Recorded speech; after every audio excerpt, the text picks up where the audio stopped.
हमारे पेट में आंत का एक छोटा हिस्सा होता है जिसको अपेंडिक्स कहते हैं।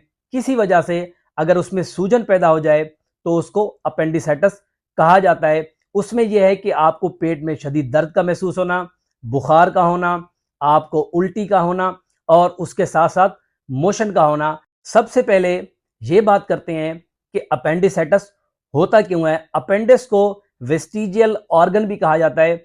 इसका मकसद यह है कि इसका हमारे जिस्म में एज सच कोई खास रोल नहीं होता, खा के इसमें इम्यून सिस्टम का थोड़ा सा हिस्सा मौजूद होता है, लेकिन अगर आप इसे निकाल दें तो हमारे कुव्वत मुदाफ़ियत या हमारे इम्यून सिस्टम को कोई नुकसान नहीं पहुंचता। और अपेंडिक्स जो होती है ये ब्लेंड इंडेड होती है।